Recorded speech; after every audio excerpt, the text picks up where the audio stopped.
tardes, mi nombre es Cecilia Ferrer, soy coordinadora de las estaciones de bibliotecas públicas de la Biblioteca Nacional del Perú. Les damos la bienvenida a la 10ª sesión del programa de literatura bajo modalidad virtual. Este programa tiene por finalidad generar un espacio de reflexión en torno a la literatura peruana y a nuestro imaginario social, cultural y a nuestras identidades. Antes de presentar a nuestro expositor de hoy, queremos recomendar a los participantes que pueden hacer sus preguntas de la siguiente manera. A los que nos siguen por la plataforma Zoom pueden escribir sus preguntas en el chat. Y quienes nos acompañan por el Facebook pueden hacerlo mediante los comentarios. Agradeceremos que sus preguntas sean precisas y breves. Ahora sí voy a presentar a nuestro expositor, Bare Gom. Es doctor en estudios ibéricos e iberoamericanos y titular del Diplôme d'études approfondies, ambos de la Universidad de París-Sorbonne, Francia. Es titulado en Estudios Internacionales y Diplomacia por la Escuela Diplomática de España en Madrid. En la actualidad es decano de la Facultad de Humanidades y Ciencias Sociales en la Morgan State University de Baltimore, estado de Maryland, en Estados Unidos.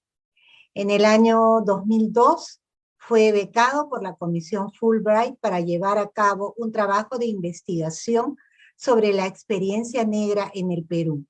Durante su estancia se desempeñó como profesor invitado en la Universidad Nacional Mayor de San Marcos y en la Universidad Ricardo Palma. En el año 2006 y 2007 ostentó la presidencia nacional de la Asociación de Directores de Programas de Estudios Africanos de Estados Unidos. Es miembro de la Junta Directiva del West African Research Association, WARA. El profesor Gom es autor de los libros Diálogos con Guinea, en Madrid, 1996. El primer libro sobre la literatura africana en español, publicado en los Estados Unidos de Norteamérica. También coautor con Donato Dongombiyogo de Literatura de Guinea Ecuatorial, Antología, publicado en Madrid en el año 2000, y compilador de la reconstrucción de la memoria y de la identidad nacional en la literatura hispano-negro-africana, Alcalá de Henares, 2004. En el año 2008, la editorial de la Universidad Ricardo Palma, aquí en Lima, Perú, publicó la selección de estudios críticos Escribir la identidad, creación cultural y negritud en el Perú. También coautor de Nueva Antología de la Literatura de Guinea Ecuatorial, Madrid 2012. Autor de Palabra Abierta, Conversaciones con Escritores Africanos de Expresión en Español, Madrid 2013. Su último libro es Antología de la Literatura Afroperuana, Lima 2016. Es autor de más de 70 ensayos críticos y teóricos publicados en enciclopedias, revistas académicas y profesionales nacionales e internacionales. El profesor Gom habla 6 idiomas y ha viajado por varios países de Europa, América, África, Oriente Medio y Asia. A continuación damos la bienvenida al doctor Bare Gom, quien nos presentará la conferencia titulada Identidad Cultural en la Narrativa Afrodescendiente Peruana. Adelante, profesor.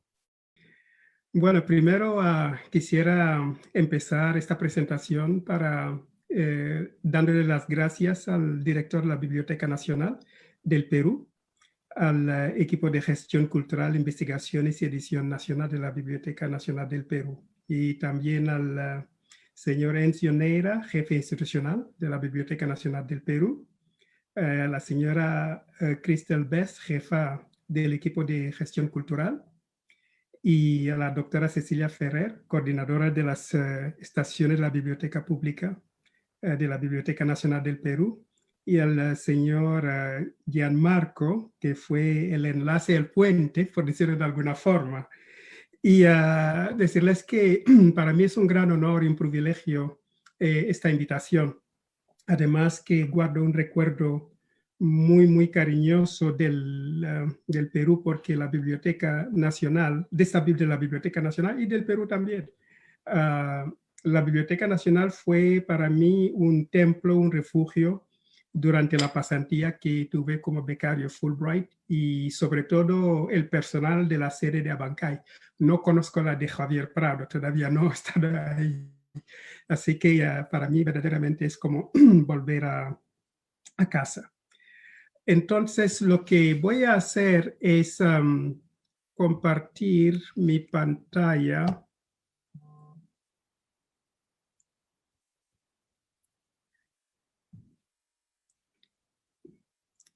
Y luego, en cuanto a la... Y luego lo que voy a hacer, no voy a leer las citas. Muchas de las citas están en la pantalla, en las diapositivas, así que no las voy a leer, voy a ir pasando para ir también ganando tiempo, ¿no? Hay otros documentos que están ahí, pero simplemente para que sepan por qué. Entonces, la experiencia negra en las Américas, que es africana y transafricana, es el resultado del mayor movimiento migratorio forzado de la historia de la humanidad. Todo el hemisferio occidental y parte del hemisferio oriental fueron de alguna forma afectados por ese violento proceso de reconfiguración social, económico e institucional, como lo corrobora el historiador Darian Davis, que la cita tienen ahí. La extracción y desplazamiento forzado de millones de africanos de su espacio orgánico y su trasplantación a las Américas o Asia fue definida por la violencia y la desterritorialización cultural, social, económica e institucional. Fue un proceso sistemático de fragmentación y de reordenamiento que rompió el tejido social, cultural e institucional de los diversos grupos o comunidades africanas afectadas por esa experiencia. La llegada forzada o desplazamiento forzado de esos africanos a las Américas o al mundo del Océano Índico fue homogeneizada por lo que el estudioso congoleño Pius Ngandu Nkashama llama un dolor común, y la consiguiente debilitación demográfica y el estancamiento de los procesos económicos e institucionales de esas comunidades. En este sentido, es lo que Sidney Mintz, que yo llamo, esa experiencia que yo llamo transafricanía en mis investigaciones, Sidney Mintz lo llama África en América Latina. Es decir, el africano esclavizado fue instalado en una estructura de otredad plural donde estaba social y legalmente marginado y por ende en una situación de lo que yo llamo una desagencia. Es decir, que pese a esa falta de agencia, ese africano esclavizado y también transafricano más tarde empieza a construir agencia por medio de diversas estrategias de supervivencia, entre las cuales destaca el cimarronaje físico y el cimarronaje cultural. Y por supuesto, la creación cultural, y a partir de la cual empieza la reconstrucción de la memoria. Y así lo recalca la voz narradora en la novela Malambo de la afroperuana Lucía Charún Illescas. Y en ese sentido, ese proceso de reapropiación de la memoria y por ende de la historia empieza en esos espacios donde se empieza a construir agencia, es decir, los espacios populares. En América Latina o las Américas al sur del Río Grande, la tradición crítica teórica sobre la producción cultural de los autores y autoras de ascendencia africana es un área de estudios que hasta la primera década, quizás finales de la década de los 90, había recibido escasa atención de parte de los estudiosos y críticos literarios. Es posible que Cuba fuera una de las pocas excepciones dentro del periodo referido, y en ese sentido basta con recorrer la historiografía literaria de esos años con la mirada puesta en las distintas antologías, selecciones y colecciones de textos literarios u obras de referencias publicadas en los países ubicados entre el Río Grande y pasando por el Caribe y la Tierra de Fuego, o los programas de estudios de las cátedras de literatura para darse cuenta de ese lapsus. Por ejemplo, en el caso del Perú, en el 1994, César Toro Montalvo publica Historia de la literatura peruana, dedicando una sección, creo que el tomo 3, a lo que él llamó literatura negra del Perú, donde ofrece una perspectiva muy general y externa sobre esa experiencia literaria, o en palabras del estudioso peruano Marcel Velázquez, ofrece una visión parcial y fragmentaria de esa experiencia literaria negra. En el 2004 se publica la cuarta edición de la Antología de la Poesía Hispanoamericana de Lord Byron Ediciones, en la que se incluye por primera vez a un autor de ascendencia africana, el poeta afroperuano Enrique Verástegui.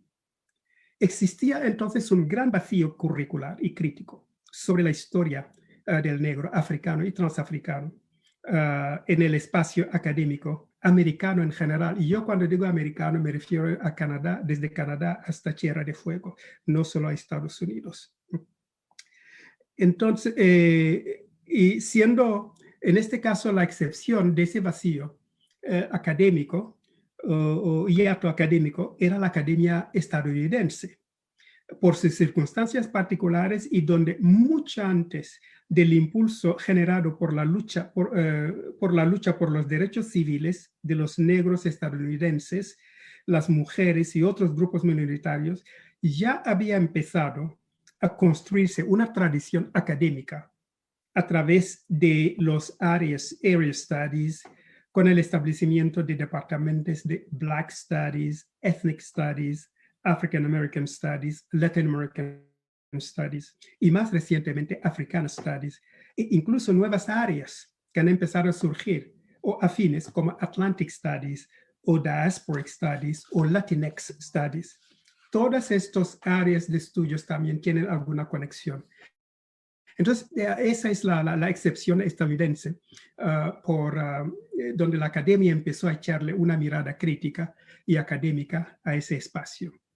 Entonces, esos espacios académicos, sobre todo, eran interdisciplinarios. Esos espacios académicos desempeñaron un papel crucial en la entrada de la literatura afroamericana en la malla curricular o mapa curricular, y por ende en las aulas universitarias hasta el punto de establecer cátedras. Y cuando digo literatura afroamericana también me refiero a la literatura producida por los descendientes de africanos desde Canadá hasta la Tierra de Fuego. El africano esclavizado no llega a las Américas con las manos vacías, sino que trae un conocimiento tecnológico y parte de su acervo cultural. En ese sentido, como afirma Denis Koch, como en la cita que tienen ustedes traducida del francés, entonces no llega con las manos vacías. Ese bagaje cultural puede estar disperso, pero llega con algo. Y pese a estar sometido a un intenso y traumático proceso de deshumanización, de desculturización y de aculturación, y en última instancia de alienación, que consiguió salvaguardar, conservar, adaptar, negociar y reinterpretar algunos de los elementos de ese legado cultural que trajo o recibió, como según el caso, como cuenta la voz narradora de nuevo otra vez en la novela Malambo de Lucía Charún. Y dice, y cito, dice, la mayoría de los negros, la mayoría eran negros o cobrizos. Todos venían de ser sometidos contra la propia voluntad desde tiempos de ayer y lejuras que todavía no llegan. Les habían robado los nombres, echándoles agua de iglesia en la memoria. Fin de cita. Entonces, los espacios populares y marginales fueron los escasos lugares, por no decir los únicos, donde el negro africano y transafricano, africano esclavizado y transafricano, pudo y consiguió expresar su creatividad, a veces de forma clandestina, por ser considerada pagana, esa creatividad, esos productos culturales. Fue ahí donde se manifestó con vigor su creación cultural y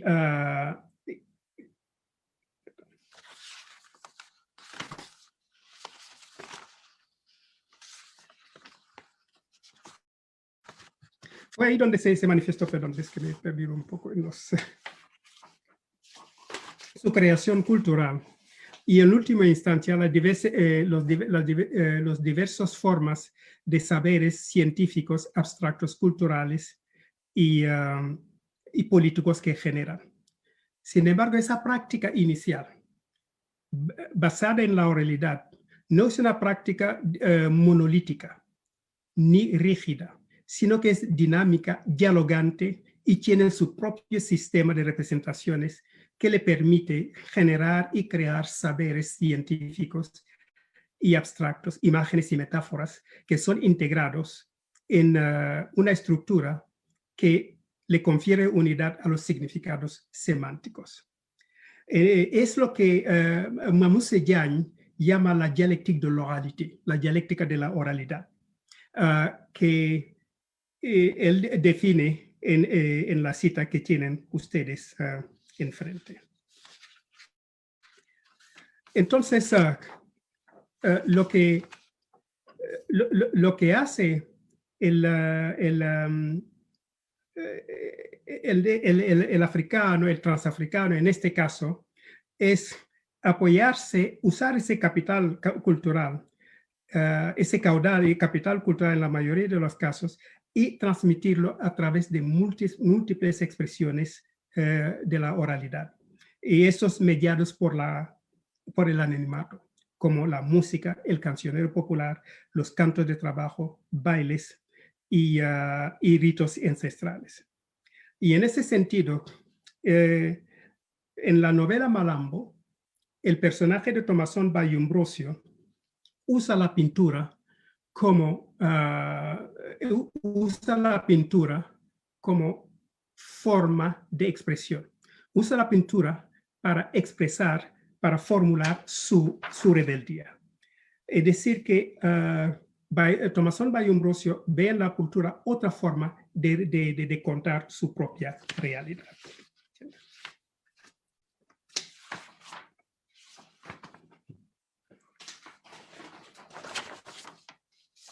Entonces, lo que el lugar de expresión, como decía, de agencia, de esa expresión cultural temprana, fue la décima. La décima que el africano y transafricano encontró aquí en las Américas, pero que pudo reinterpretarlo y readaptarlo a su nueva realidad por estar muy cerca o cercano, o interactuando, mejor dicho, interactuando con lo que es la oralidad.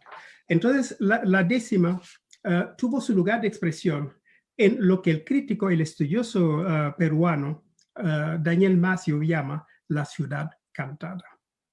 Porque la décima no pudo, porque la ciudad letrada era una ciudad, era un espacio en el cual la oralidad no tenía un espacio, no le dieron espacio en esa ciudad letrada, porque la ciudad letrada tenía una visión monolítica basada en la grafía, ¿no?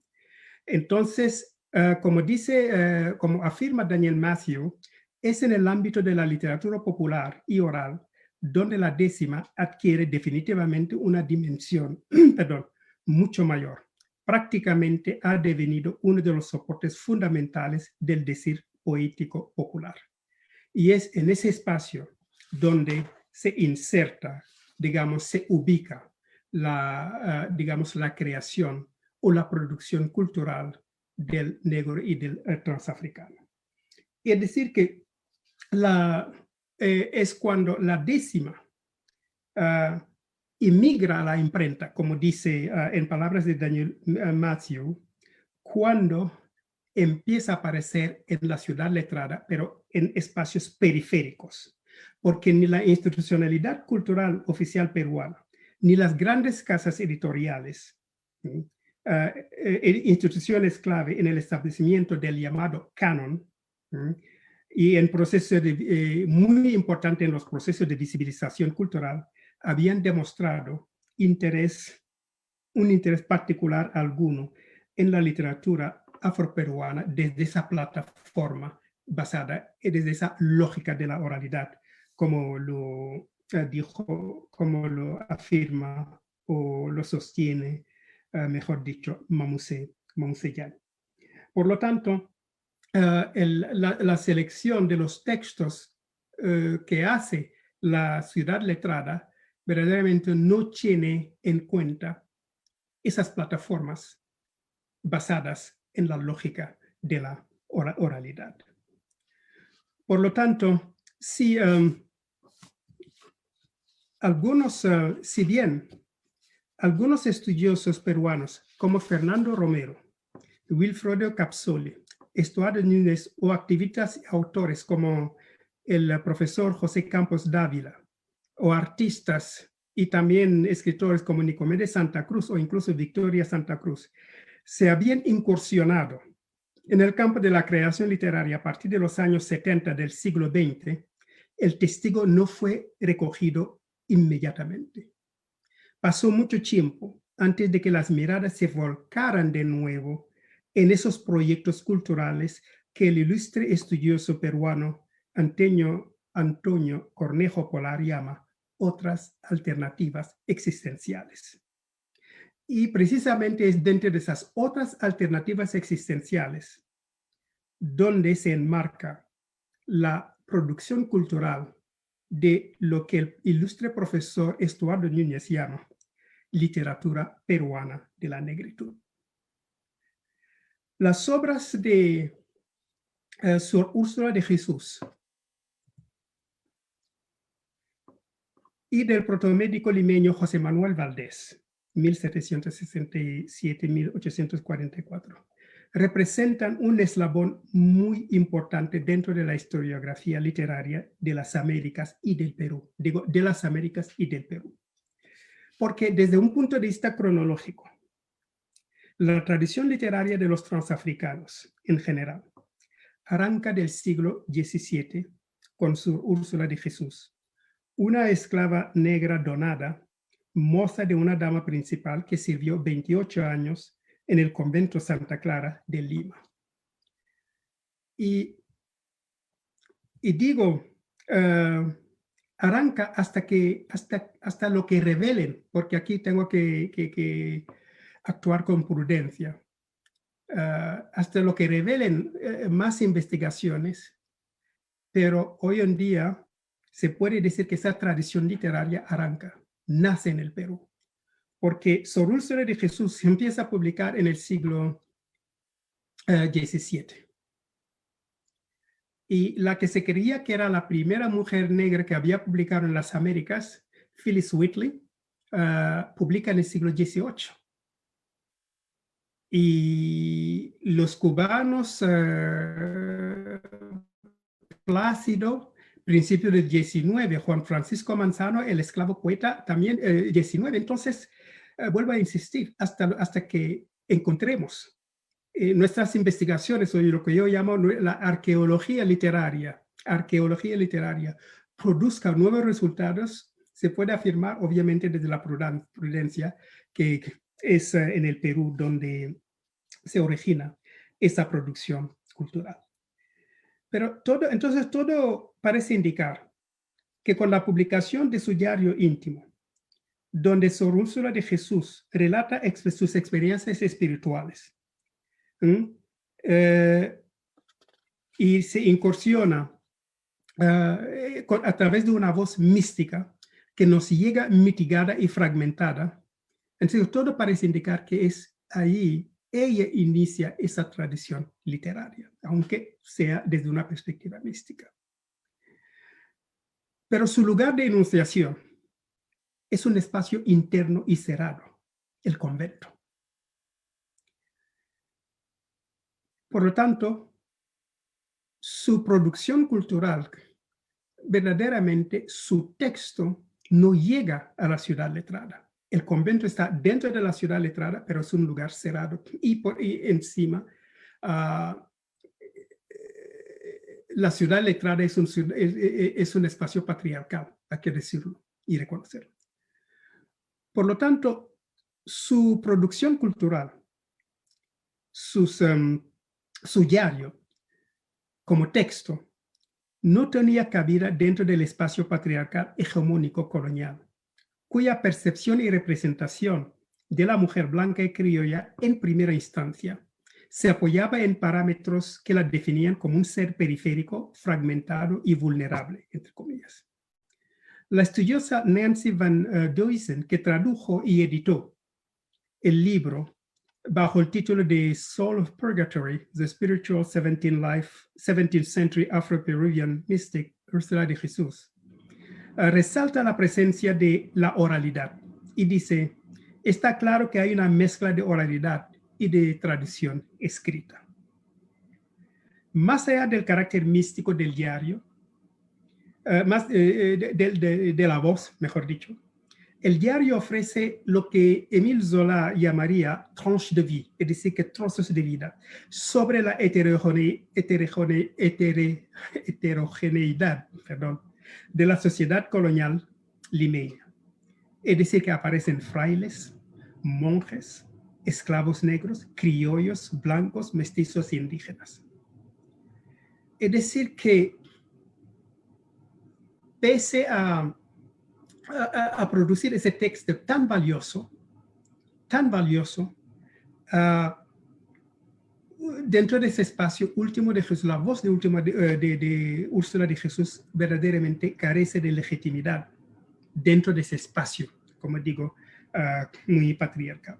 Es decir, que no tiene agencia, por decirlo de alguna forma, porque solo tiene legitimidad a través y por medio de la mediación del discurso hegemónico del patriarcado colonial y criollo. Pero el legado de Úrsula de Jesús no sería recogido y continuado hasta bien entrado el siglo XX,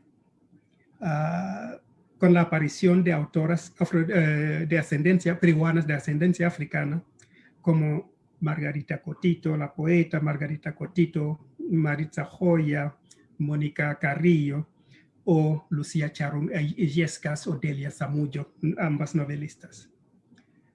A principios del siglo XIX, destaca la figura literaria del protomédico José Manuel Valdés, cuya presencia en el espacio de la cultura letrada empieza en la última década del siglo XVIII. Fue colaborador del Mercurio peruano. Los documentos que he visto indican que en 1791 fue colaborador del Mercurio peruano bajo el seudónimo de Joseph Erasistrato Suadel. Y su caso es un poco particular, ¿no? En 1807, Carlos IV le dispensó su color. Es muy interesante el término, le dispensó su color y su nacimiento, de tal manera que pudo estudiar en la universidad, bueno, en aquel entonces la Pontificia Universidad Real de San Marcos. Se destacó en muchos campos y como médico, cirujano y teólogo, historiador, literato, poeta, latinista, parlamentario. Y llegó a ser catedrático de medicina y cirugía de Lima y también miembro de la Academia de Medicina de Madrid. Él publicó 3 obras que tienen ahí en la pantalla y son textos que están disponibles en la Biblioteca Nacional porque pude tener acceso a esos textos. Ahora, el Salterio peruano es el más conocido, pese a ser una obra de devoción donde presenta la paráfrasis de los Salmos de David. Recibió muy buenas reseñas y críticas, empezando con el vibrante homenaje del ilustre escritor español don Marcelino Menéndez Pelayo, que resaltó su carácter, cito, muy notable por la pureza de la lengua y por la sencillez y dulzura del estilo que sabe a Fray Luis de León en muchos trozos. Y concluye Menéndez Pelayo. Dice, la literatura peruana del siglo XIX empieza propiamente con el médico José Manuel Valdés, lo dice Marcelino Menéndez Pelayo. Por lo tanto, ya se venía estableciendo una tradición literaria negra afroperuana.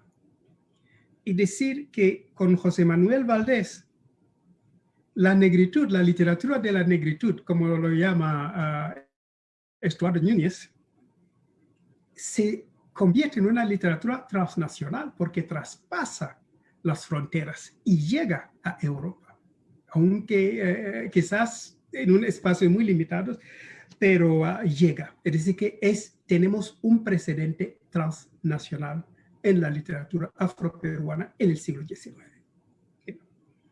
Hacia mediados del siglo XIX, algunos autores incorporan la figura del negro, algunos autores peruanos, incorporan la figura del negro en su creación cultural o en la creación cultural de la ciudad letrada. Es una representación esporádica del negro peruano, desde una perspectiva externa a través del teatro y del costumbrismo. En obras teatrales como Frutos de la Educación de Felipe Pardo y Aliaga, Tradiciones peruanas de Ricardo Palma, son representaciones calcificadas y contaminadas de la experiencia negra por apoyarse en estereotipos y por apoyarse en la rigidez. También allí, como afirma Marcel Velázquez. En el caso, por ejemplo, de Felipe Pardo, su propuesta está en línea con el movimiento negrista que floreció en el Caribe allá por los años 30 del siglo XX. Pero también aparecen otros autores, cuya ascendencia africana, si bien ha sido demostrada, aunque somáticamente no lo parecieran, como es el caso de Abraham Valdelomar y Ricardo Palma, incluso de Ernesto y de López Albújar, esos creadores culturales fueron incorporados a lo que yo llamo la institucionalidad cultural oficial, es decir, la ciudad letrada. Por ende, con esa incorporación, su etnicidad fue neutralizada. López Albújar es quizás el único que parece haber recuperado la figura del negro y lo convierte en protagonista principal, pero como casi un antihéroe. Enrique Verástegui habla de un signo triunfal. Y ahí tiene la cita de Verástegui. Fue a partir de los años 50 del siglo XX, coincidiendo con el activismo emergente de grupos y asociaciones culturales afroperuanas, cuando esa literatura empieza a formarse y coincidiendo con la formación en el Perú de las primeras organizaciones de defensa y de reivindicación del acervo cultural negro, cuando empiezan a aparecer otros productores culturales o agentes culturales. Esas manifestaciones culturales, literarias, forman parte del proceso de creación de un espacio de producción y de consumo que busca la ubicación de ese sector de la ciudadanía cultural peruana, es decir, el negro, en el espacio nacional y también en la ciudad letrada. Para el estudioso, escritor y crítico afroamericanista peruano José Campos Dávila, ahí está la cita, él dice que un sector de intelectuales, según José Campos Dávila, Cheche, cito, dice, un sector de intelectuales comienza a escribir sobre el negro visto desde otro ángulo, el de la reivindicación social.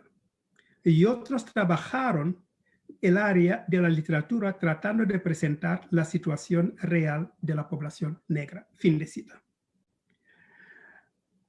A partir de esa época, de ese periodo que arranca de los años 50, aparecen importantes trabajos académicos sobre la negritud en el Perú, coincidiendo con el despertar, como hemos dicho antes, de esa conciencia reivindicativa.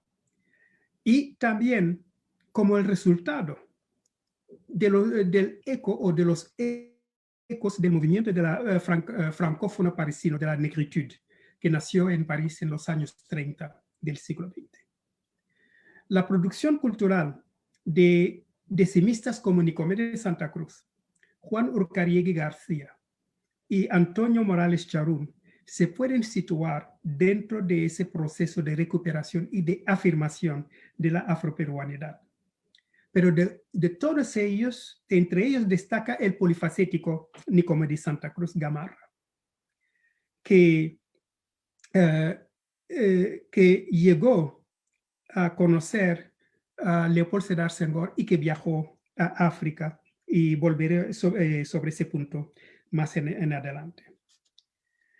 En cualquier caso, la literatura peruana de la negritud, volviendo a retomar la expresión propuesta por Estuardo Núñez, se apoyaba sobre todo en la figura de Nicomedes de Santa Cruz, en muchos casos. Pero la perspectiva sobre Santa Cruz era una perspectiva folclorizada, por decirlo de alguna forma. Y de ese modo, ¿qué hace? Es decir, que Santa Cruz queda por ser descubierto, Nicomedes de Santa Cruz. Porque esa aproximación folclorizada sobre la obra de Nicomedes de Santa Cruz oscurece el carácter extraterritorial y transnacional de la producción cultural de Nicomedes de Santa Cruz.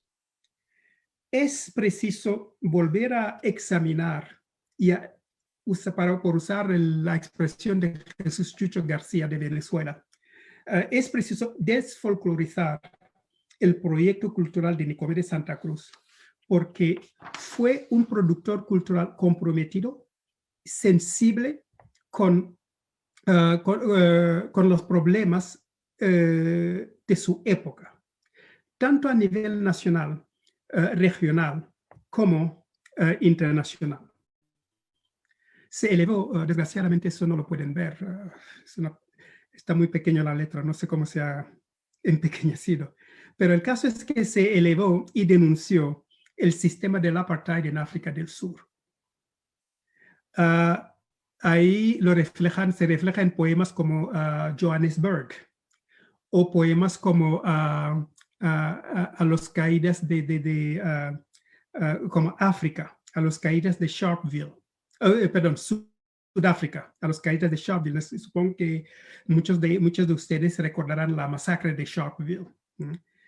Y también en su obra transpira también la Guerra Fría, la descolonización de África, Congo Libre, África, y lamento mucho que no lo puedan leer. Bueno, yo lo puedo leer, pero no sé, pero en Congo Libre dice, por ejemplo, si no lo puedo leer, no lo tenía previsto, pero lo voy a leer para los que no lo puedan, porque la letra es pequeña.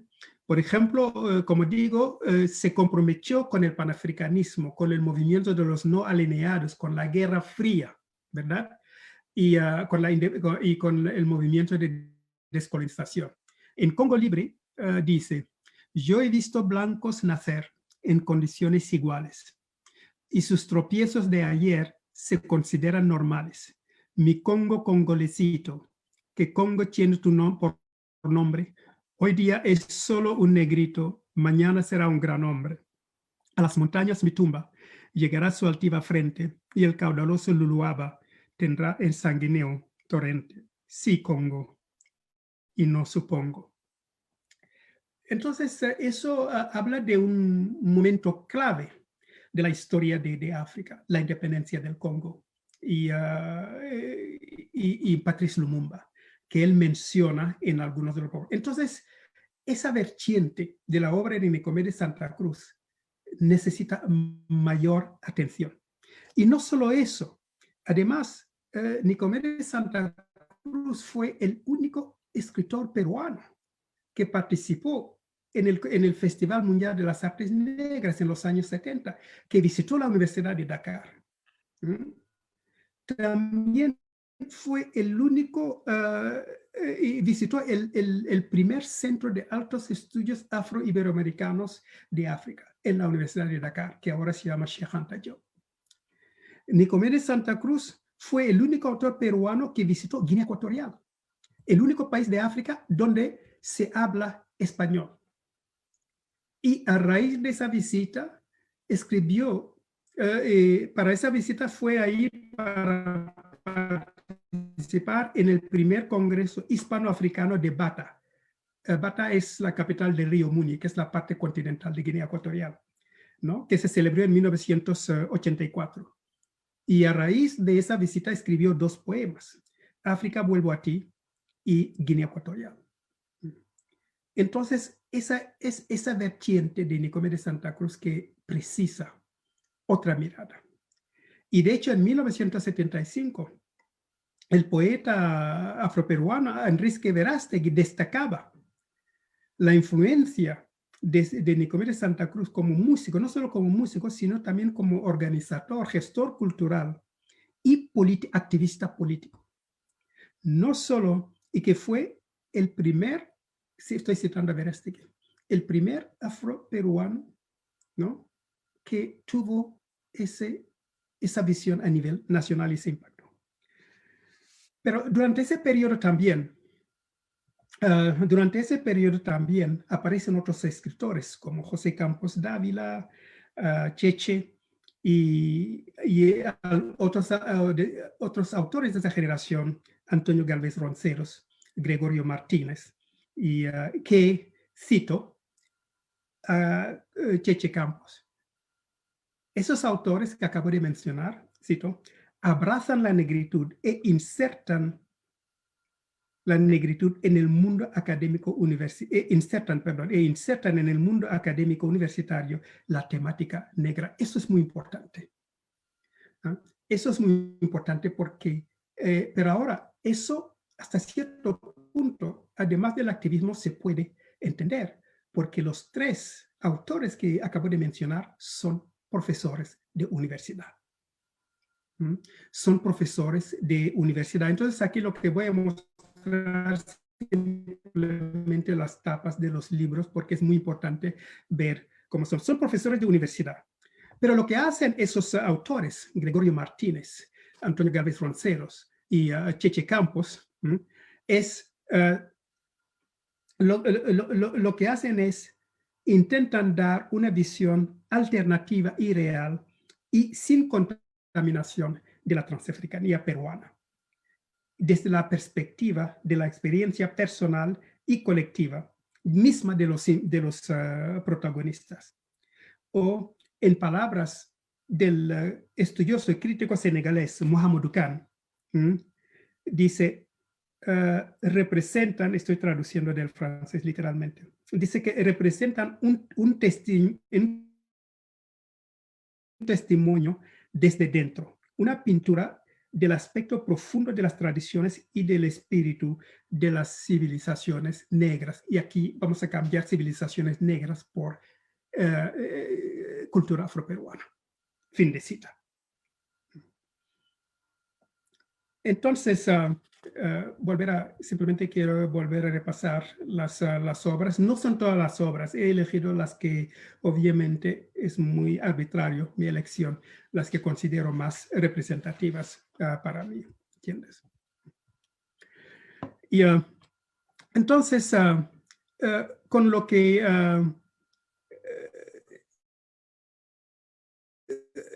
hacen esos tres autores, por lo menos, obviamente la línea también de Nicomedes Santa Cruz, lo que hacen es construir lo que el estudioso haitiano René Depestre llama una literatura identitaire, una literatura identitaria. Es decir, que ellos recrean desde el lugar de enunciación el sur, Coyungo, la zona de Chinchaíca, ¿verdad? Recrean desde ese lugar de enunciación esa experiencia de la afroperuanidad. Pero no es una afroperuanidad monolítica, vuelvo a decir, es una afroperuanidad diversa y dinámica y dialogante. Y en esa misma línea se inscribe el proyecto de José Campos Dávila Cheche, profesor afroamericanista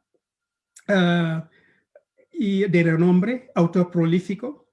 La obra de Cheche es diversa y a veces es difícil ponerle el dedo encima, porque aquí empieza con la poesía, que eso que lo descubrí no hace mucho, y luego sigue con... y además es una obra que es intencional, y en el sentido de que se inscribe a través de los géneros que ha cultivado, como la poesía, la narrativa breve y la novela. Su producción cultural se inscribe dentro de lo que René Depestre llama el cimarronage cultural, el cimarronaje cultural, que es, y también siguiendo a otro crítico, Quince Duncan de Costa Rica, que lo que llama la subversión del lenguaje. También veremos otros autores. Esa subversión del lenguaje la encontramos en Gálvez Ronceros y también en Gregorio Martínez. Entonces, en esa subversión del lenguaje, por eso, como afirma Cheche Campos aquí, ¿no? En esa cita, había que crear un lenguaje alternativo, el lenguaje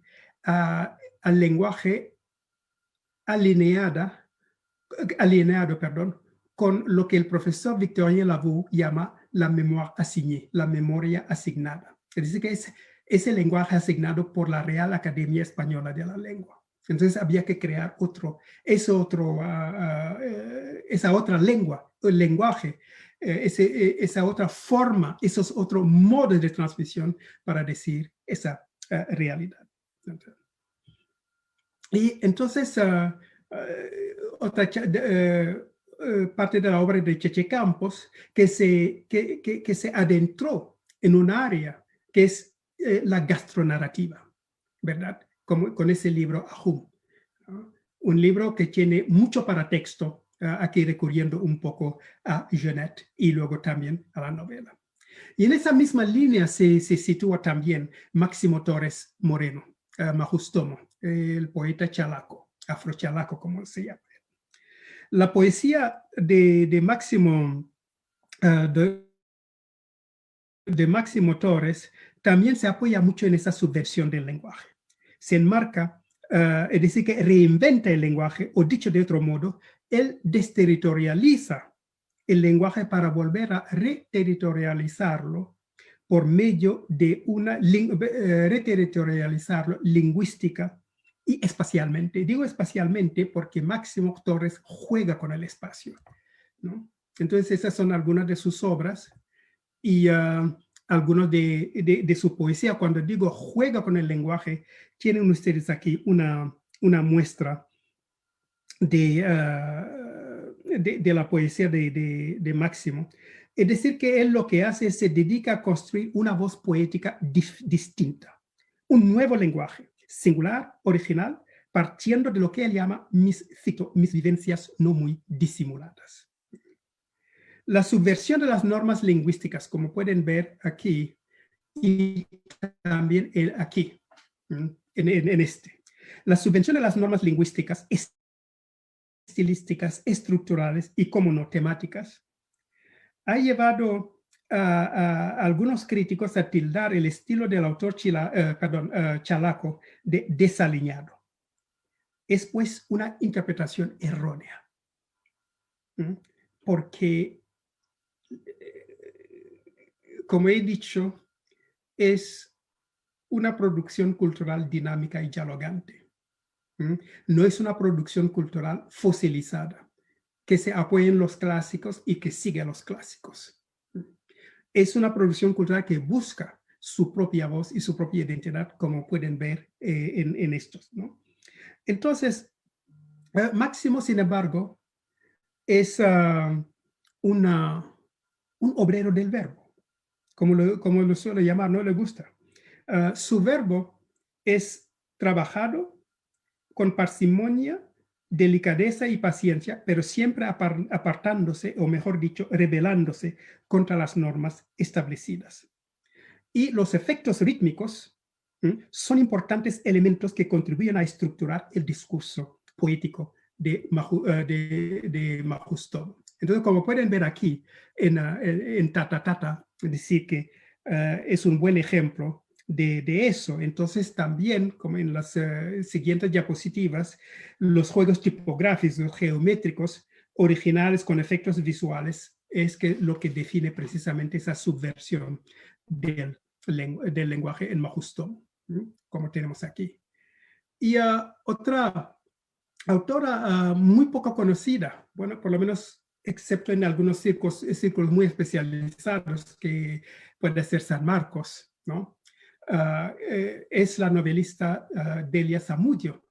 Y ese es el primer párrafo de su novela, Piel de Mujer.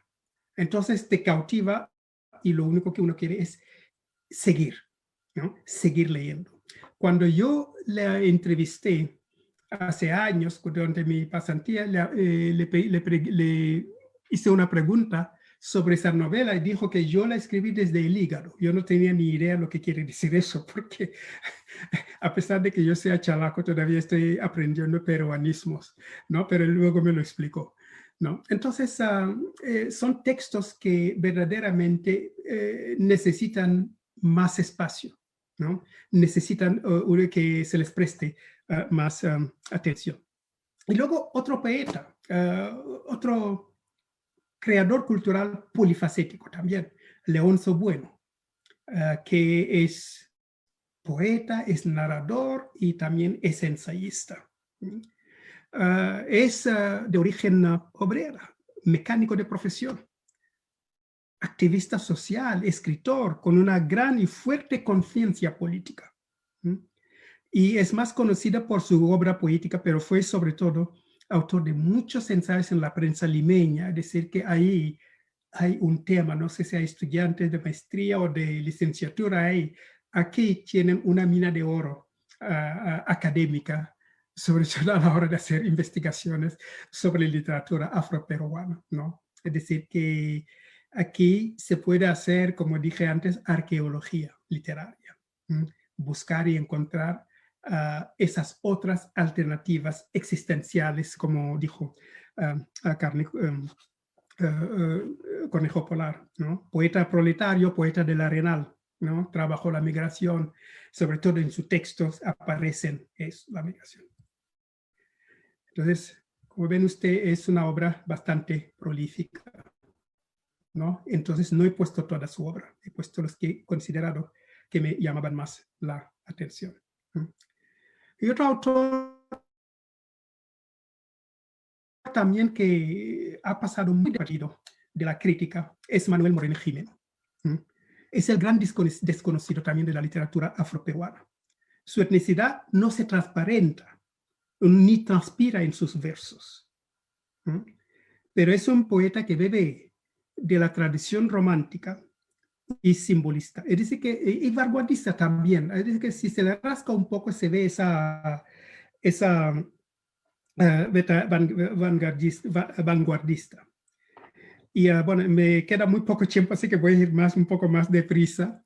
En cualquier caso, mantuvo una gran amistad con José María Arguedas. Y lo que no cubra aquí en la charla, en las preguntas, si a las hay, contestaré.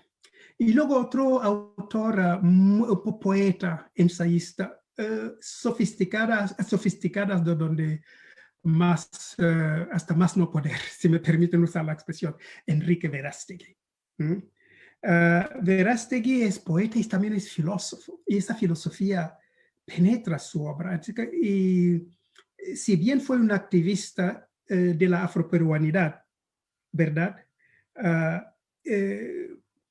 Fue galardonado, recibió muchos galardones, y algo muy de Verástegui, muy de admirar, recibió la prestigiosa beca Guggenheim. Esa es una beca muy competitiva, muy prestigiosa, y él lo recibió allá a mediados de los 70, creo que 76, y pudo viajar a España, a Francia, para estudiar más, para poder más escribir. Y por último, eso es Verástegui, y también no es toda su obra, ¿no? Porque todo esto son parte de la obra de Enrique Verástegui.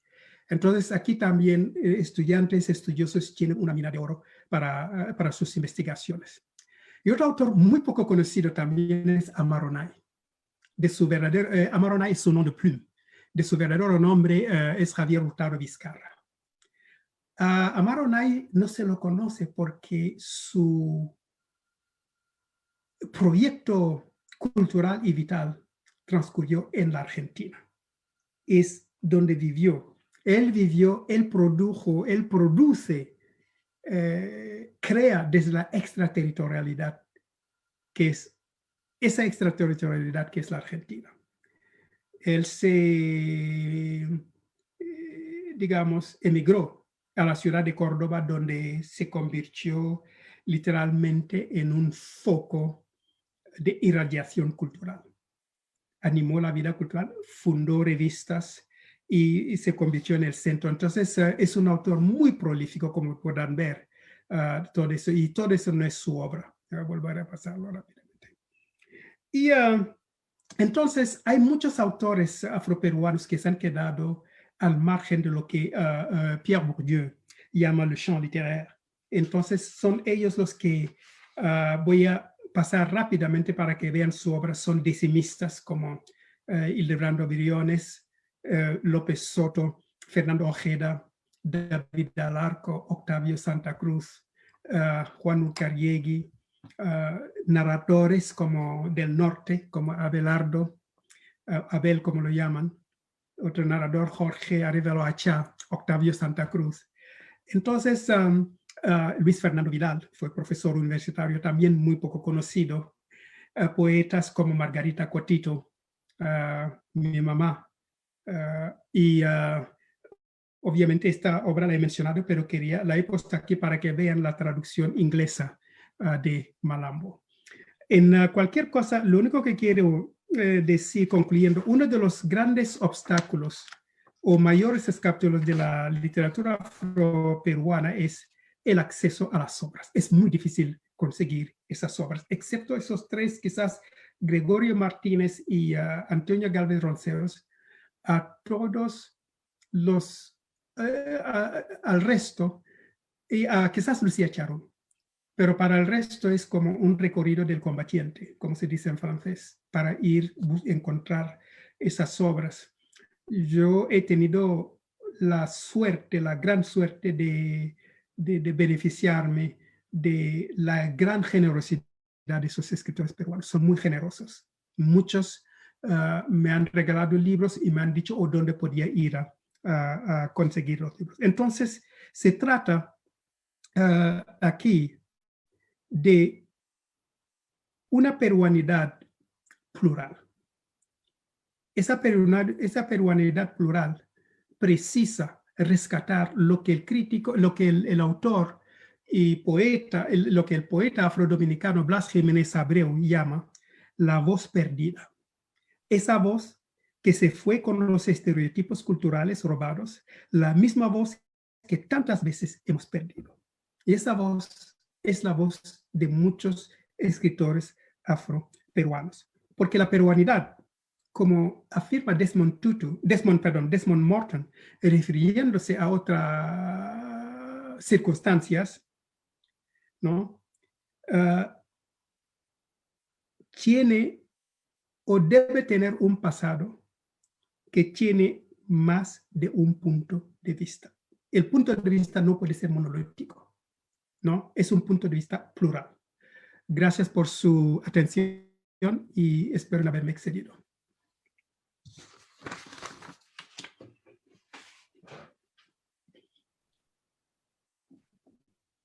Doctor Barragán, muchísimas gracias por su ponencia. Nos ha presentado un estudio muy, muy serio sobre la literatura afroperuana. Tenemos varias preguntas del público. Vamos a ver. Sí, entre ellas, bueno, una de ellas es, ¿qué particularidades lingüísticas, literarias o culturales destacaría de esa realidad hispanoafricana? Esta realidad hispanoafricana. Así, ajá. Bueno, yo entiendo hispanoafricana como literatura africana escrita en español, que es mi otra área de trabajo, de investigación. Entonces, me hubiera gustado, obviamente, no sé a cuál se refiere, pero voy a intentar contestar, según lo tengo entendido. Es decir, que el idioma, porque el castellano, el español, ya no es ese idioma que se transmite de arriba para abajo. Cuando los españoles llegaron a América, la lengua, o a África, la lengua española como la lengua francesa tuvo sus propios pies y empezó a caminar. Empezó a caminar, a tener una autonomía caminante lingüística, una autonomía lingüística caminante. Entonces, esa subversión del lenguaje, como hemos visto en la poesía de Máximo Torres, o como afirma José Campos, ¿no? que dejen tranquilo su lengua, ¿verdad? Entonces, esa es la particular, es una lengua otra, no digo otra lengua, digo es una lengua otra, ¿verdad? Es una lengua que se han apropiado y en vez de asimilarse a la lengua, como decía Jacques Rabelais, el poeta de Madagascar, cuando se refería a los escritores de la negritud, allá por el 56 en el Congreso de París, de artistas negros, él empezó su charla diciendo, nosotros somos el Congreso de los ladrones de lenguas, de idiomas. Pero dice, pero lo que hemos hecho, hemos asimilado esa lengua a nosotros. ¿A quiénes somos nosotros? Ya no es la lengua que se habla al lado del Sena. Entonces, esa lengua española ya no es la que se habla el Ebro, ¿no? Es otro español, es un español indigenizado. Es un español, bueno, peruanizado, americanizado, como quieran llamarlo. Pero yo creo que está ahí. Es decir, que en esa apropiación y rearticulación de la lengua. Ahí está la particularidad. Y luego las experiencias. La experiencia de la mujer afroperuana o negra en general puede interseccionar, perdón, con la de la mujer criolla, la mujer blanca y tal, pero nunca es la misma, ¿no? No es la misma. Bueno, voy a dejarlo así. Voy a intentar responder lo más corto posible para no dar más tiempo. Sí, profesor, otra pregunta. ¿Qué autores u obras recomendaría para iniciarnos en la historia y realidad de los afrodescendientes en Perú? Bueno, algunas de las, por ejemplo, yo empezaría, y que me perdonen los poetas, ¿no? Si son muy buenos amigos míos. Yo empezaría con la novela porque dicen que la poesía es muy difícil, ¿no? Bueno, entonces para que no que no cree un fenómeno de rechazo, es decir, que uno lo lee y no lo entiende y dice, ah, bueno, yo ya no lo voy a leer. Pero, por ejemplo, una novela como Malambo, una novela, es decir, que Malambo nos enseña la historia del Perú, pero la otra historia, la historia marginada, la historia invisible del Perú. Nos la nos la enseña de una forma muy agradable a través de la ficción, ¿no? Porque fíjate cómo describe el Rímac, el río que habla, cómo describe Malambo.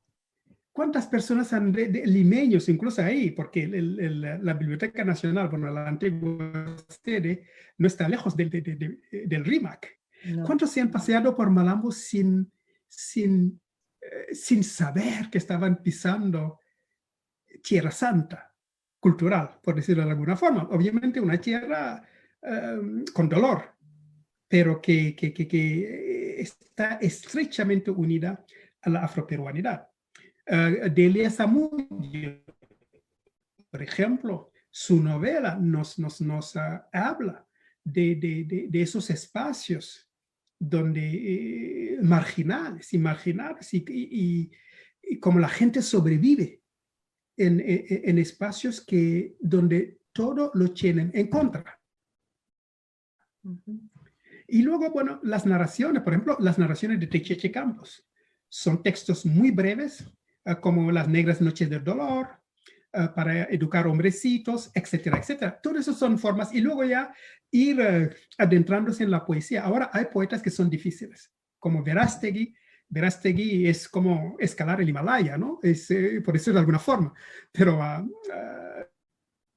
porque es muy sofisticado, Verástegui.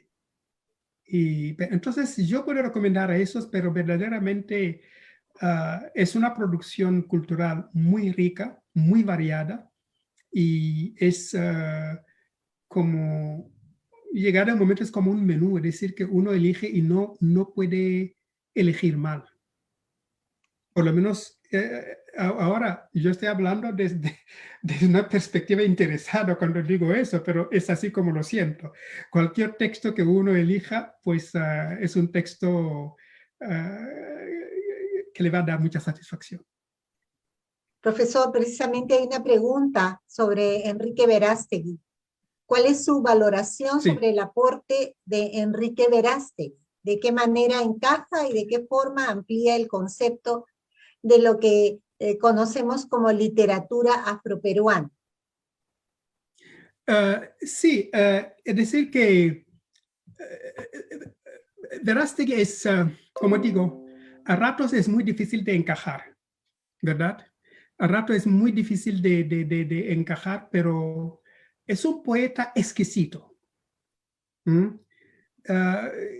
Es como aquellos escritores franceses de la preciosité.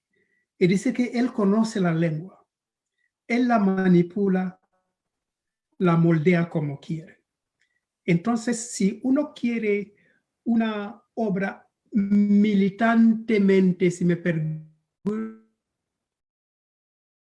valga la redundancia, militantemente militante y afroperuanista, directa, no la va a encontrar en Verástegui.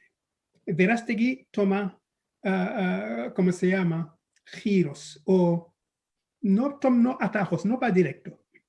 A través quizás de sus ensayos, por ejemplo, la cita que he compartido con los oyentes y la audiencia, es un ensayo. Es un ensayo, pero es cometido, es comprometido con causas sociales. Comprometidos con causas sociales. He visto en el chat, alguien me dice que en Villa El Salvador tienen a un poeta llamado Boris, ¿cómo se llama? No me recuerdo, pero lo conozco. De hecho, está en la antología que yo he publicado. Está en la antología que yo he publicado. ¿Sí? ¿Otra pregunta? Profesor, sí. ¿Hay alguna relación entre la literatura afroperuana y la literatura indigenista? Wow, eso, buena pregunta. Me la hicieron en un tribunal de doctorado en Colombia. En este caso, colombianidad y tal. Ahora, si la obviamente, sí, desde la perspectiva de literaturas, bueno, lo que alguien ha llamado literatura menor, bueno, o literatura periféricas. Desde esa perspectiva, sí, porque intentan posicionarse en el espacio de la ciudad letrada. Ahora, a nivel textual, si existe diálogo, intercambio, quizás yo lo buscaría sobre todo del lado de Amar Onay, ¿no? Por algunos de sus poemas, porque sus poemas, su poética es una poética abierta. Tampoco toca la frivolidad de frente, ¿no? Viene de lado, pero en algunos de sus poemas él busca ese diálogo. Entonces, y me puedo equivocar aquí, donde lo veo es que son literaturas que operan desde los márgenes, ¿verdad? Y luego, cuando me hablan de literatura indigenistas o indígena, yo estoy pensando sobre todo en una literatura escrita en lengua indígena, en quechua, en aymara. Es así como yo lo veo, por lo menos en edición bilingüe. Para mí eso sería fascinante, ¿no? Más que literatura indigenista, porque para mí es como lo veo, y de nuevo me puedo equivocar, si a lo mejor tengo unos colegas ahí, y bueno, pero para mí esa literatura es una mirada externa. Tiene que ser como dijo Mahamadou Khan, que cité, cuando habla de una literatura du dedans, ¿no? Una literatura desde dentro. Entonces, para mí sí, ¿no? Pero volviendo a la pregunta, yo creo que quizás en los lugares donde coinciden es en evolucionar, actuar, practicar o tener su performance en esos espacios periféricos o marginales. Profesor, otra pregunta. En los textos consultados por usted, la imagen del personaje afroperuano en el yo poético y personajes dentro de la narrativa, ¿ha encontrado usted algún punto en común o tópico que se repite?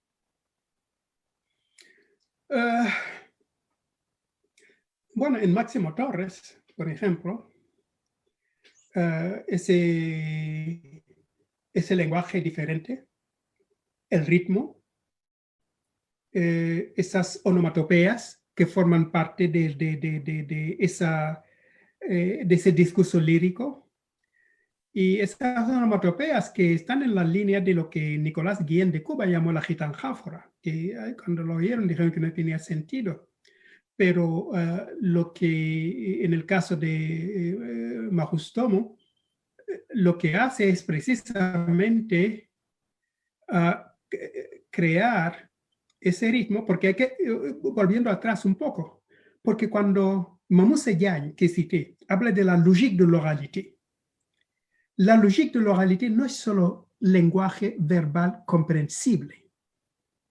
La logique de l'oralité es gesto, ¿no? Y la logique de l'oralité es también lenguaje no verbal, es corporal, es ritmo.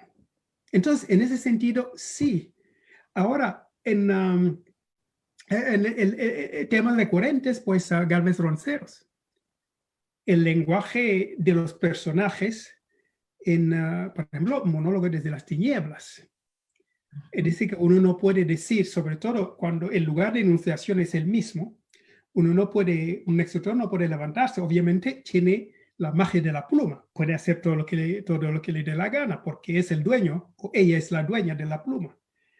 Pero uno no puede levantarse y decir que Jutito habla como habla, y luego habla como quien sea, como Ricardo Palma, o como un miembro de la un miembro de la Academia Peruana de la Lengua. Entonces, están esos elementos recurrentes que se convierten en lo que Roland Bourneuf llama le motif littéraire, que se convierten hasta en un motivo literario, ¿verdad? O hasta en un motivo poético, por llamarlo de alguna forma. Están ahí, solo que gracias a su creatividad y que tienen esos autores, bueno, uno no se da cuenta de esas recurrencias, porque simplemente por hablé de Máximo Torres como un obrero del verbo, ¿no? Un orfebre, bueno, es un obrero del verbo porque es meticuloso, ¿no? Y entonces ahí uno casi no se da cuenta, pero sí, ahí están esos elementos recurrentes, pero no en todos ellos, ¿eh? No en todos ellos. En algunos sí, en otros no. Otra pregunta. ¿Qué influencia literaria extranjera tuvo la literatura afroperuana? ¿Qué influencia literaria extranjera ha tenido la literatura afroperuana? Bueno, eso ya no sabría decir. De tenerla sería la obra de Nicomé de Santa Cruz. ¿Por quién fue Nicomé de Santa Cruz? Porque Nicomé de Santa Cruz se lo conocía en la Universidad de Dakar. Él, de hecho, ha habido, creo que 1 o 2 artículos en Les Annales de la Faculté de Lettres, que es una publicación de la Facultad de Letras.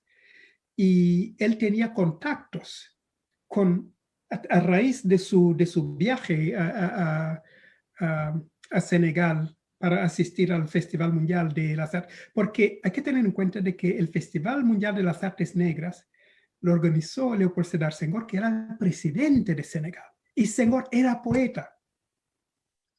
Entonces Senghor tenía ese gran interés en promover las letras, y más de una vez ha acogido a autores de otros lugares, los ha invitado a la Universidad de Dakar para dictar clases. Entonces, la obra de Nicomé de Santa Cruz se estudiaba, pero cuidado, la universidad es un espacio restringido, ¿no? Porque si bien la literatura afroperuana ha penetrado, está presente en algunas universidades peruanas, no está presente en la sociedad peruana. Entonces, ¿se ha tenido influencia? No tengo ninguna evidencia. No quiere decir que no la haya tenido. A lo mejor algún investigador entre los oyentes o en otro lugar ha podido rastrearlo, pero yo no lo he podido rastrear en otro autor. No lo he podido rastrear. Y de hecho, ni siquiera mis investigaciones van en esa dirección. Así que no, es la única respuesta que le puedo dar. Otra pregunta, profesor. ¿Es evidente o se puede intuir rasgos de la cultura del África, tales como dioses, ritos, mitos, canciones, en la literatura afro-latinoamericana, o logró integrarse esta literatura a las vertientes coloniales y de las nuevas tierras habitadas? ¿Cuál es el tema que más se conserva en ese sentido? Wow, eso es lo que sí le puedo decir, como he dicho en la charla, algunos que los africanos esclavizados no llegaron con las manos vacías. Obviamente, durante el tiempo que han estado ha habido un proceso de transculturación, como dice Fernando Ortiz, porque primero la primera interacción con la cultura de las Américas fue la desculturación, la aculturación, es decir, que para que literalmente se corte el cordón umbilical con la tierra de salida. Ahora, muchos autores luego latinoamericanos han vuelto a África para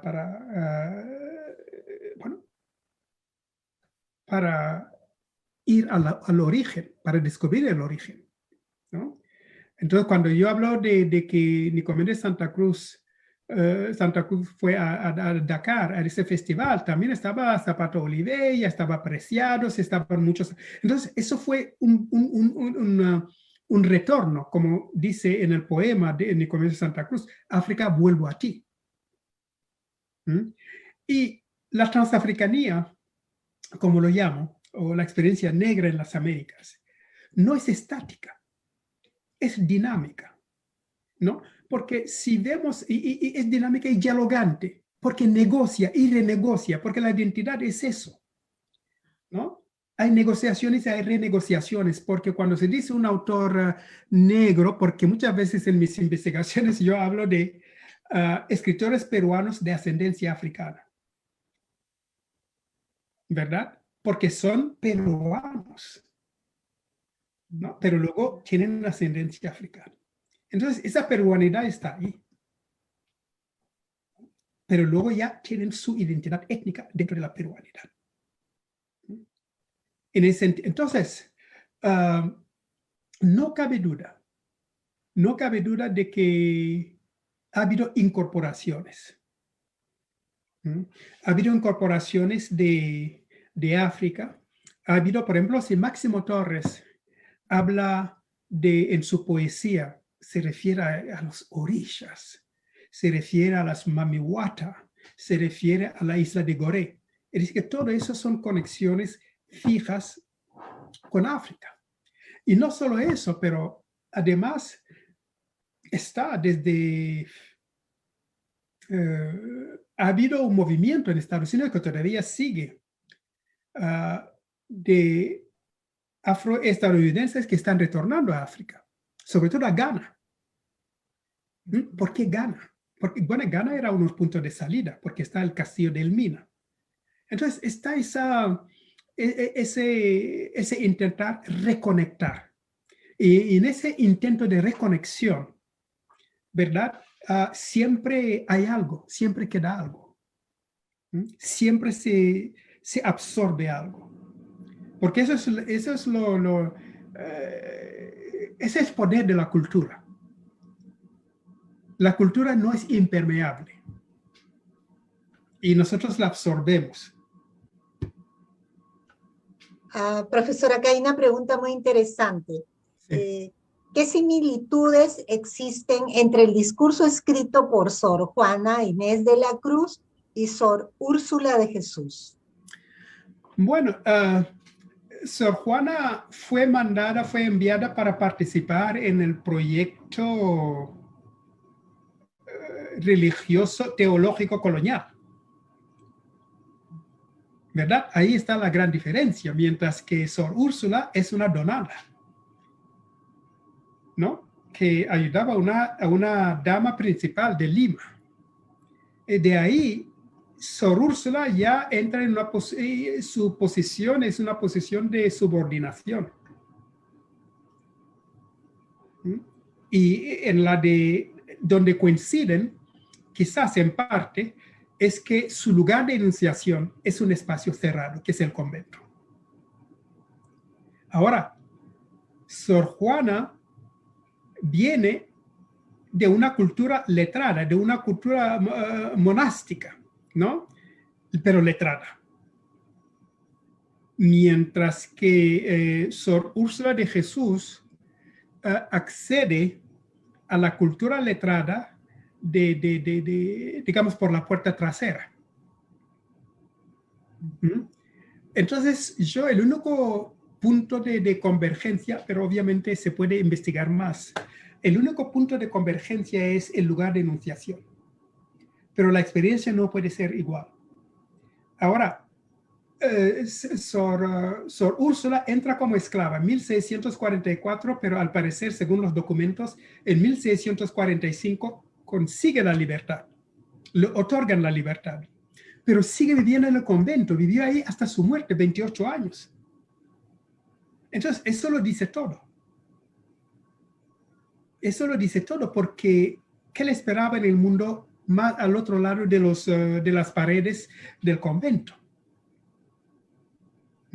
Entonces, yo creo que hay una diferencia. Una subordinada, la otra no lo es. La otra, si es subordinada, es quizás a Dios, ¿no? A Dios. Pero tenía esa libertad de poder salir y entrar. Y eso no, probablemente no era el caso de Sor Úrsula de Jesús. Ella estaba ahí para servir a su dama y quizás para servir a Dios. Otra pregunta. Sí. ¿Nos puede comentar un poco más de Manuel Moreno Jimeno y su participación en los movimientos de vanguardia de la primera mitad del siglo XX? Él era profesor de universidad y luego se exilió bueno, no se exilió, bueno, digamos, emigró a Venezuela, entre comillas, ¿no? Ujú.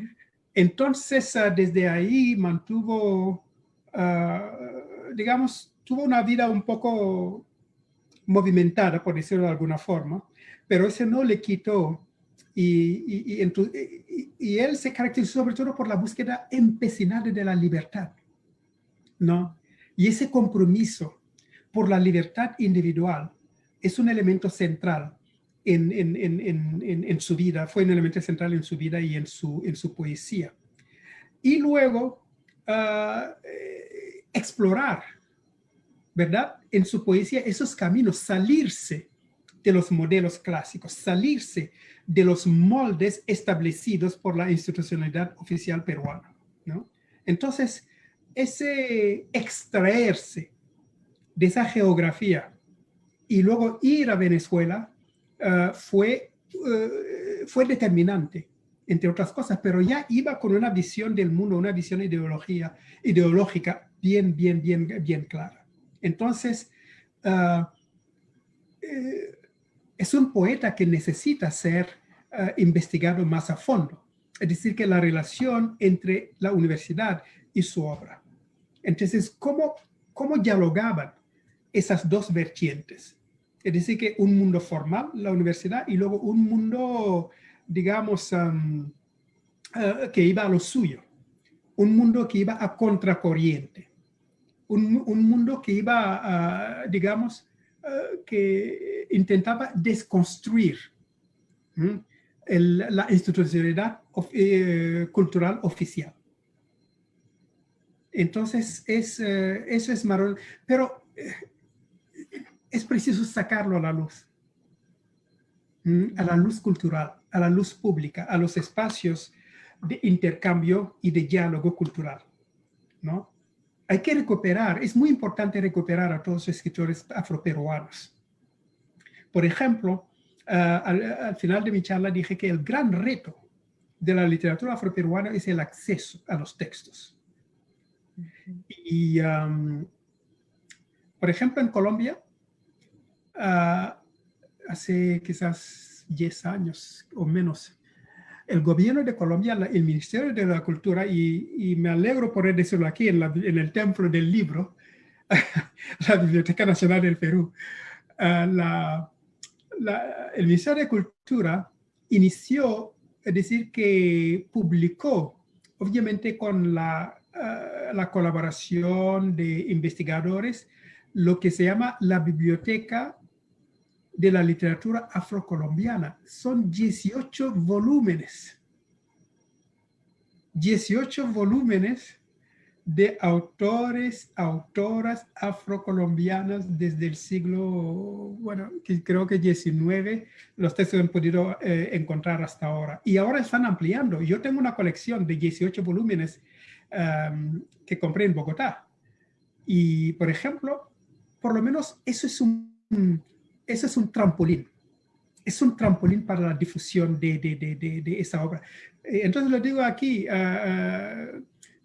no quiero ser subversivo, pero les digo, estamos en la Biblioteca Nacional a ver si lo oyen, a lo mejor se hace una colecta de todos esos textos de la literatura, de la biblioteca de la literatura afroperuana, ¿no?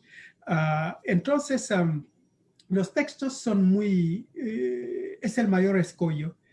Y otra anécdota que quiero contar es que en el 2007 fui profesor invitado en la Universidad de Calgary. Estuve ahí un semestre dictando clases de maestría y de doctorado. Una de las clases que dije que iba a dictar era literatura afro-latinoamericana con un segmento sobre literatura afroperuana. Era imposible conseguir los libros. Era imposible. Lo que hice fue comprar los libros en Lima, porque sabía que iba a ir, y luego venderlos a los estudiantes para que tuvieran los libros. Porque la biblioteca, porque yo no sé cómo funciona bueno, sí sé cómo funciona, pero en Estados Unidos y en Canadá, cuando se programa una clase, se entrega la lista de los libros que se van a usar a la librería. Y la librería los compra y los estudiantes van ahí y compran los libros. Es decir, que es un sistema que me gusta mucho porque yo soy de los que piensa que el escritor debe poder vivir de su trabajo. Entonces, si hay 10 estudiantes, son 10 libros que se venden. Y entonces fue eso. Yo tuve que comprar los libros, dejarlos ahí para que los compraran.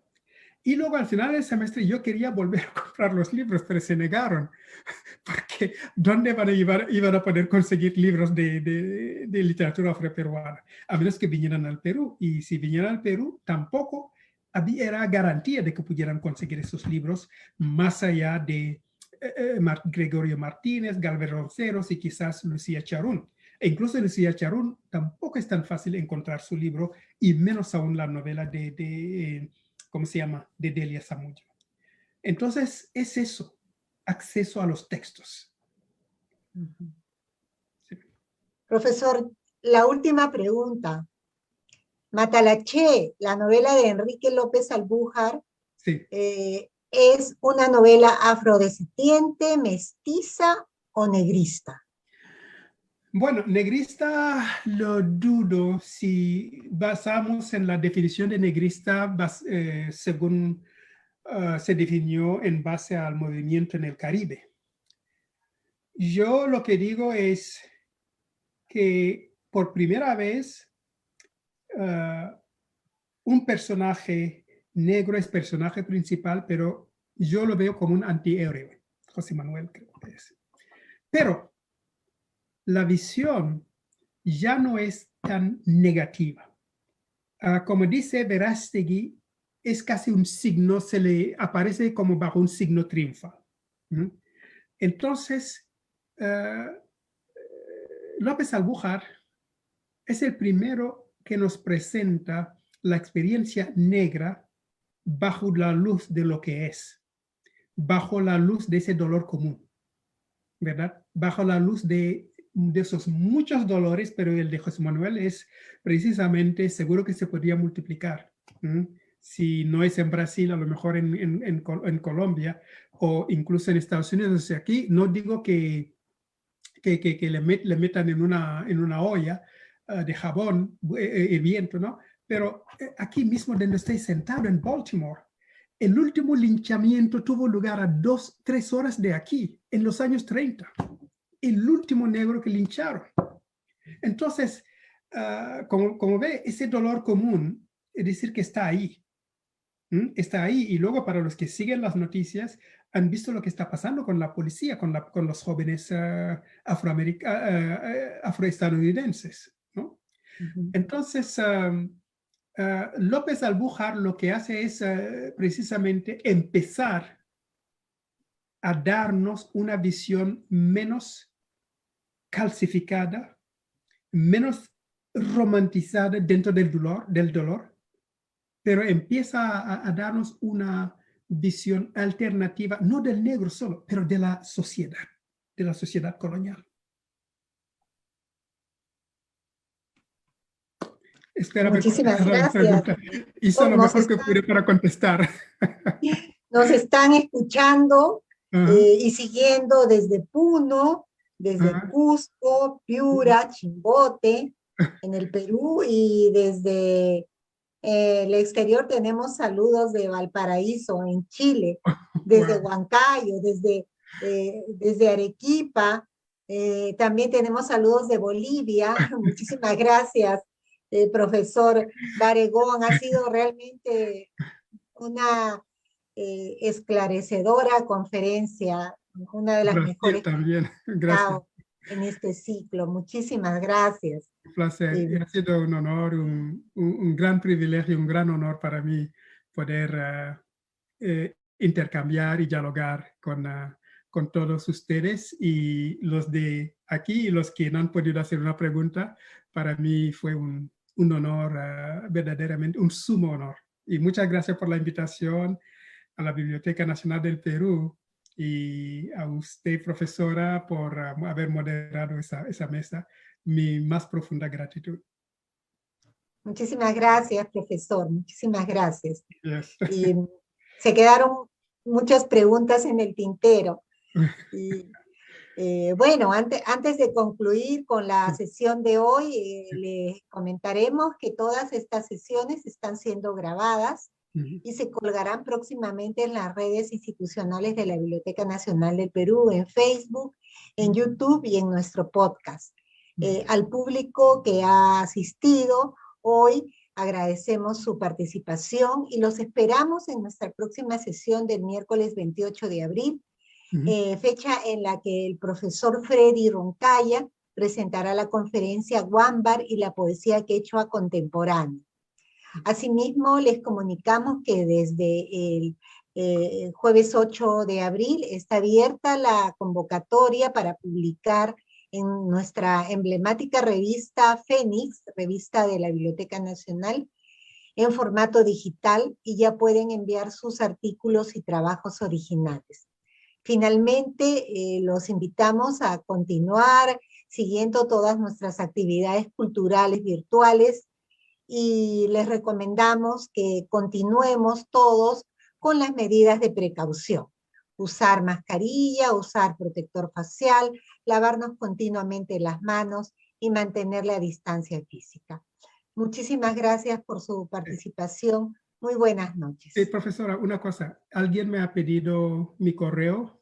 Lo he metido aquí, pero no sale, por si lo puede pasar. Algunos de los... Ah, ya. En el chat, ¿no, profesor? Sí, lo he puesto, pero no sale. Sí, le he puesto enter, pero no va a ningún lugar. Oh. Sí, bueno. En todo caso, profesor, nos lo deja, sí. Y como son los mismos, las mismas personas que se han inscrito, se los vamos a alcanzar. Perfecto, muchas gracias. ¿Ya? Lo vamos a poner también en los comentarios de Facebook. Perfecto, muchas gracias. Ya. Gracias, hasta luego. Gracias.